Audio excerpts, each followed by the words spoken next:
my name is Markus Fahrner. Yeah, I'm actually created here at that museum. Great. Where do you come from, Markus? Originally from Germany. Great. And what brought you to Vancouver? Kind of a couple of things. So I think like the first thing is I met my wife in England and we lived for a short while in Germany. But we always wanted to go back to an English-speaking country. That was kind of, I don't know, sort of an unwritten, unspoken agreement between us, and we decided, oh, Canada is a really beautiful place to go. So we really liked it. It might offend now some people, but it had some of the, none of the bad things of England, but all the sort of good things that reminded us of England, because we spent quite a while there. So it was really nice. Then the second reason is also that we felt that, because obviously my kids are mixed, sometimes the reception in, well, I would say like in Germany, but maybe in other places of Europe, was probably not always so positive. So, you know, like my daughters heard things like, oh, you're not German, you know, when all she did was speak German, and of course she was born there, right? And I have to say my kids are mixed, right? That's maybe important to hear. So like then we felt, and we've been on holiday with my first daughter to Toronto and the area, and we felt it's really nice. It's, you know, it felt like really like an egalitarian society. I mean, now I know, sure, you know, like every country has issues or something. So it's not that we romanticize it completely, but that was a clear thing that we thought like, that is really, really important. And bringing them here, I think we know it was the right thing to do. Because they grew up, or they're growing up, well, my little one is now 16, she basically, well, she's Canadian, right? She kind of almost all her life was here, and it was good for them to do that move, yeah. So you came with your wife and two kids? I came with my wife Fitnet. I came with Virginia, that's the little one, and Alicia, that's my eldest daughter. Yes, all four of us. That's great. And what were the challenges that you faced, or you still face, when adapting to the new country that you chose? I mean, the challenges, I mean, of course, I think initially it was because, you know, like we really didn't leave Germany, and, you know, Germany is a great place, right? So we didn't leave it. I think we were fortunate. We didn't leave it because we had to go. So, you know, like it's very entitled, you know, we chose to go, right? The one hard thing was just leaving everyone behind. I mean, left my parents behind. My father at the time was quite old, so, you know, like literally thinking we might never see him again. And actually, sadly, that happened. I never saw him again. My daughters saw him.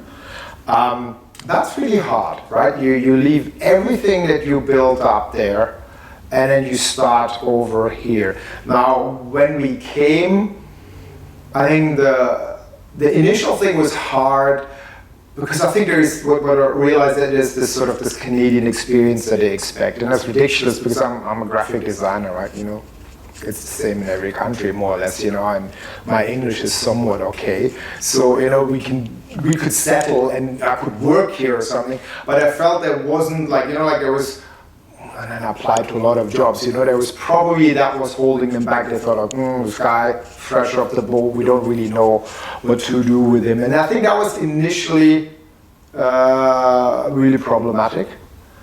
To the point that, you know, like I think there was a point in time when we were counting the pennies. You know, we had arranged that we could live on our sort of what we had saved up for a while, but then at one point, I mean, I obviously estimated, well, we have to go back to work, right? So I felt it was getting critical.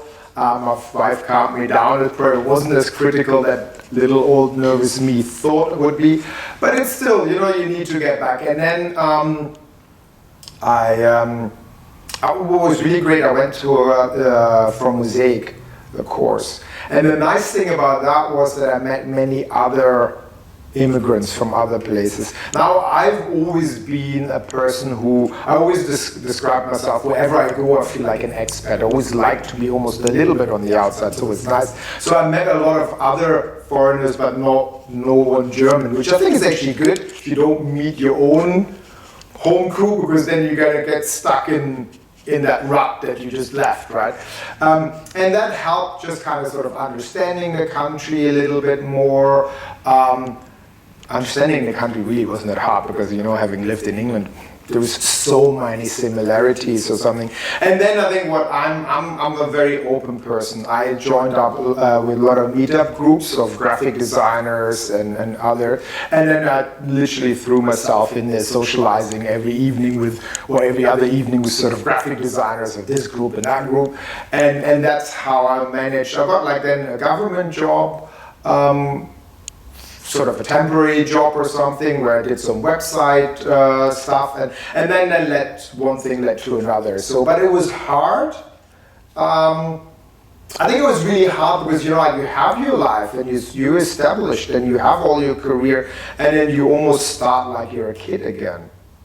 And I think that was the tough thing. On the other hand, I have to always say this, I'm so entitled, I'm so lucky, right? Because my wife had it not so easy finding a job, and that clearly is a racial component there. I found it easy to throw myself into it, but like you start again. The good thing about this is for me that I thought you can almost reinvent yourself. You know, you start again, you like look at things in a different way, and I think that was quite nice. Yeah.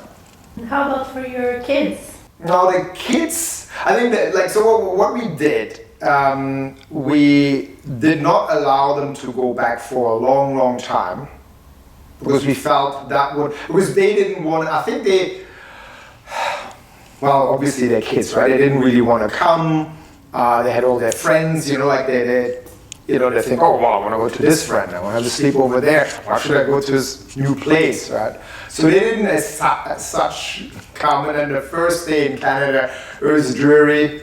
We got a stretch limo because we had so much luggage from where we are all the way to downtown, where we had a friend who kind of gave us a little room. And my daughter said, like, why did we come here? It's gray, it's ugly, and you know, like the route from the airport to downtown, it's not really pretty, right? So she's like, oh, and so, but then they really were great. Like when we were running around getting our cards and getting this registered and that registered, they were really good. The eldest watched the little one. When we had to, you know, we left them illegally alone for an hour or two, but that's what people do, I guess. and they were really great. And I think eventually then, again, we were lucky.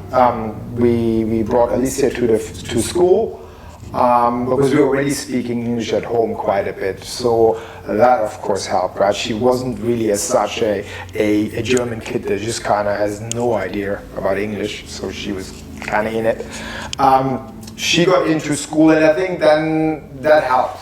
The kids really loved the school. I think they settled down really well. Then both girls had like experiences with bullying in school. But you know, that is, I would say, has nothing to do with Canada. That's like the eldest had some of that stuff in Germany. Take them anywhere in the world, I think sadly that would happen or something. So but both of them have really settled down nicely and love the place. I think like Virginia, that's the young one, she's just Canadian, right? So, but yeah, they're very comfortable, and then eventually we moved from the big city, Vancouver, out to Port Moody here, and they love that, like, you know, that we went smaller, which already, like, Vancouver is smaller compared to the place where we came from. So I always joking, like, you know, on Canada Day, that's sort of a regular Sunday or Saturday in a German town. That's how busy it is every other day. And then you come here on Canada Day, everyone thinks it's jam-packed, but for us it was like, yeah, that's nothing. So, you know, that helped. Yeah, I think they settled in nicely, yeah. You mentioned that you brought an emotional object with you. I did indeed. From Germany. Yes. And do you want to tell us about? Yeah, I'll have the emotional object that I have is it's a weird looking thing. It's like a little gnome kind of thing. It's that big, and it's a nutcracker. And then why it's emotional is because I feel it still almost smells of my grandma. Of course it doesn't, but I can literally see myself as a little boy looking and playing with it, because it just looks cute when you're little, you want to play with it. But then it went to like obviously my mom's place. So this really is like like a route to home that reminds me not just of sort of, my mom and dad, but like the generations before. I don't know how long it's been in the family possession. It's by no means anything special. Probably there's hundreds of these around, but it's nice because it kind of has this continuous, like a continuous connection to my family. I love this, and I think the idea that it's now here, thousands of kilometers away from Germany, and then maybe one day I'll go to one of my daughters. I think that's kind of nice. There is this link, with connections. So yeah, that's why it's a special piece. I'd like to know if you have, like, in your experience, like you had all your challenges, and so do you think about something that we could do to help to include the newcomers more, to help them like adapting a little bit more like than we did when we came?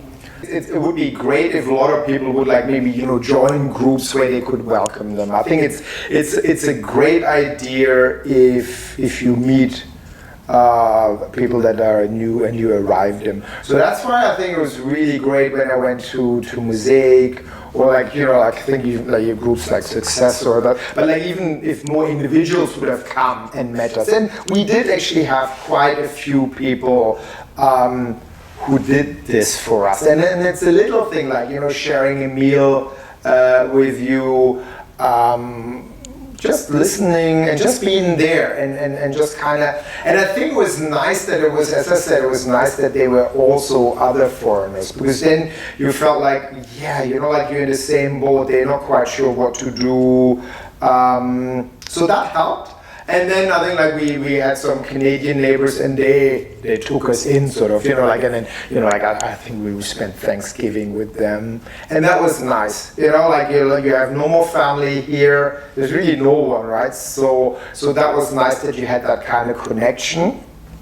I think that's I think it's people should make, approach people, and overall, I must say that's what happens in Canada. People do approach you, maybe not necessarily invite you to their home, but I had felt that a lot of people sort of were open and kind of met you with an open heart. So that was nice, and I think that should happen even more, And then if it's maybe with an organization that helps and gives you some added tips to it, that's a great thing, yeah. As a personal tip, what I did was there's these meetup groups. So I think if you have any sort of kind of specialized interest or knowledge or something, maybe if you join one of those groups, again, right now with COVID, I don't know, but virtual, that's great, because then you meet people from your field and you can socialize. And that is actually what landed me my first big job in this country, because I met someone. He introduced me to his workplace, and one thing led to another, right? And then I got hired there. So that was really nice. I think that's how you get these ins, especially when you're not too sure what's out there. So that really helped.